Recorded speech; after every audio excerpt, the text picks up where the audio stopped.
wabarakatuh. Bertemu lagi kembali di channel saya, yaitu Dipa Nikode. Video kali ini kita akan membahas mengenai materi masyarakat multikultural, karena beberapa banyak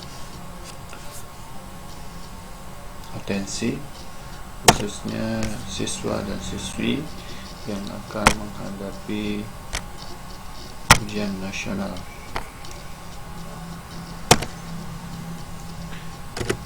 Baik, masyarakat multikultur. Bagian materi yaitu mengenai masyarakat multikultural, lalu faktor penyebabnya. Di sini ada masyarakat Indonesia sebagai multikultural, ciri majemuk masyarakat Indonesia, dan masalah yang timbul akibat keanekaragaman dan perubahan kebudayaan, lalu alternatif pemecahan masalah yang timbul akibat keanekaragaman, perubahan dan kebudayaan. Lanjut. Nah, menurut para pakar, yaitu Peter L. Valdevergi, bahwasanya masyarakat multikultural memiliki 6 karakteristik. Yang pertama, segmentasi kelompok dengan budaya sendiri. Yang kedua, struktur sosial yang terbagi. Yang ketiga, lemahnya konsensus atau kesepakatan. Yang keempat, konflik tinggi. 5, integrasi paksa. Dan yang keenam adalah dominasi politik. Nah, di sini ada kategori masyarakat majemuk. Yang pertama, masyarakat majemuk dengan kompetisi seimbang. Yang kedua, masyarakat majemuk dengan mayoritas dominan. Yang ketiga, masyarakat majemuk dengan minoritas dominan. Dan yang keempat adalah masyarakat majemuk dengan rekomendasi. Baik, kita lanjut. Faktor penyebab kemajemukan masyarakat Indonesia. Yang pertama adalah keadaan geografis, yaitu wilayah. Yang kedua, pengaruh kebudayaan asing. Dan yang ketiga adalah iklim yang berbeda. Ciri kemajemukan masyarakat Indonesia. Di sini ada kemajemukan berdasarkan ras, itu ciri-ciri fisik. Kemajemukan berdasarkan suku bangsa. Dan yang terakhir adalah kemajemukan berdasarkan agama. Nah, kemajemukan masyarakat Indonesia berdasarkan ras.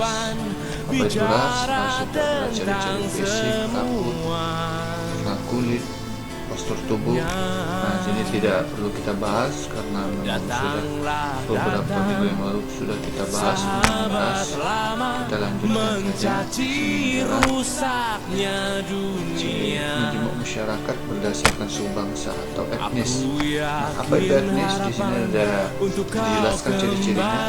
Yang pertama adalah kesamaan keturunan, yang kedua kesamaan bahasa, dan yang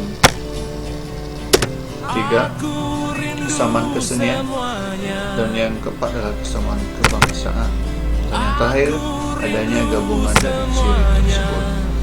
Nah, ini yang perlu diperhatikan oleh siswa dan siswi mengenai lapisan sosial dalam masyarakat pertanian. Yang pertama adalah cikal bakal. Ini adalah strata yang paling tertinggi dalam konteks masyarakat petani. Yang kedua adalah kuli kencang, dan yang ketiga adalah kuli kendor, dan yang keempat adalah buruh tani. Sedangkan sistem lapisan masyarakat feodal, masyarakat dalam zaman kerajaan. Nah, dalam masyarakat Jawa, sini adalah raja, stratifikasi yang paling tinggi. Yang kedua adalah priai, atau dalam istilah Aceh adalah oleh balang. Sedangkan yang ketiga adalah petani dan Aceh itu adalah rakyat jelata. Lanjut, sistem pelapisan zaman Belanda dan Jepang. Ini ada perbedaan. Pada saat zaman Belanda, bangsa Eropa, misalnya bangsa penjajah, misalnya Belanda, Inggris, ya, Portugis, itu di lapisan paling atas. Timur asing misalnya di sini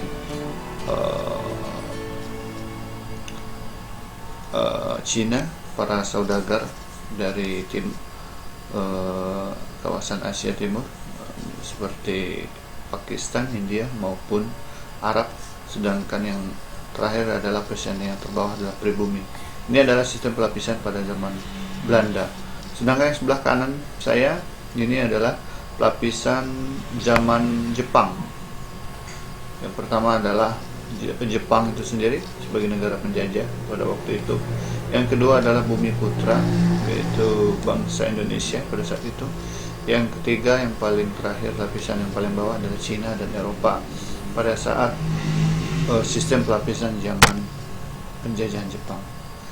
Ini pada zaman era modern, klasik sosial zaman industri modern, kelompok dikategorikan profesi, yaitu keahlian. Lihat saja di sini ada perbedaan profesi dan ekonomi. Kita lanjut saja. Nah, berikutnya adalah masalah yang timbul akibat keanekaragaman dan perubahan budaya. Nah, di sini ada bisa menimbulkan yang namanya disintegrasi sosial atau perpecahan sosial. Apa saja faktor yang mempertahankan integrasi? Di sini adalah nilai toleransi. Nilai toleransi itu artinya nilai yang saling menghargai dan mengurangi berbagai macam perbedaan.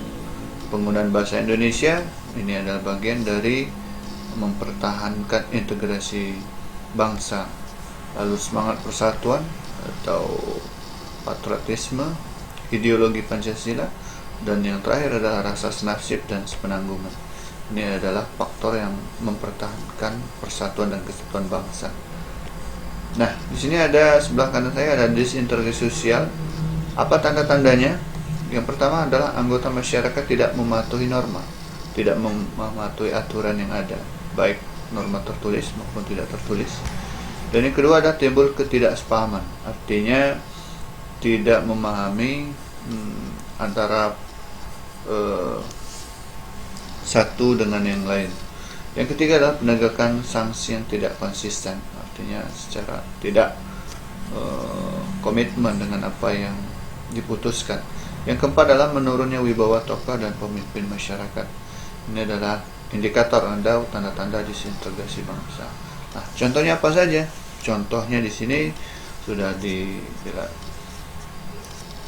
Interaksi bangsa misalnya PKI Madiun, PRRI Semesta, Peristiwa Mei, Poso, dan lain-lain, atau peristiwa Sampit yang ada di Kalimantan. Itu adalah contoh mengenai disintegrasi bangsa. Selanjutnya, masalah yang timbul akibat dari keanekaragaman dan perubahan budaya.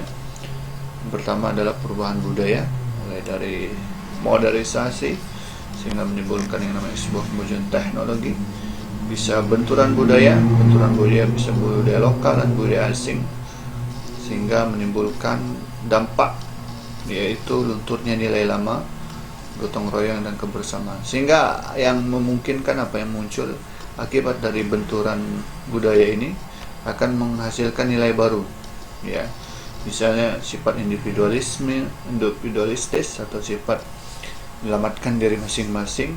Yang kedua adalah materialistis yang mengarah pada sisi kebendaan semata. Yang ketiga adalah konsumerisme yang sifatnya pemborosan. Sehingga dari nilai-nilai negatif ini, nilai baru ini akan menyebabkan sebuah jatuh yang namanya sebuah kemiskinan. Kita lanjut. Bagaimana alternatif pemecahan masalah yang ditimbulkan akibat keanekaragaman dan perubahan kebudayaan? Ya, tentang pergolakan daerah. Yang pertama adalah bagaimana mengikutsertakan seluruh komponen masyarakat dalam membangun daerah. Yang kedua, pembangunan yang merata. Di situ lahirlah yang namanya otonomi daerah, meningkatkan identitas nasional, yaitu tentang konflik dan sara. Bagaimana cara tindak lanjutnya, yaitu menumbuhkan sikap toleransi, menumbuhkan sifat empati, dan yang ketiga adalah menumbuhkan rasa saling menghargai akan perbedaan. Tentang politik, akses yang seimbang, membangun kebudayaan, dan yang terakhir adalah akibat perubahan budaya, yaitu memperkuat filter diri melalui pendidikan dan agama. Analisa keadaan bangsa Indonesia saat ini menurut Anda. Apakah masyarakat telah menghargai multikulturalisme bangsa ini? Yang kedua, jelaskan jawaban saudara dan berikan solusi untuk meningkatkan persatuan bangsa dan berbeda. Demikianlah pembahasan video kali ini. Terima kasih.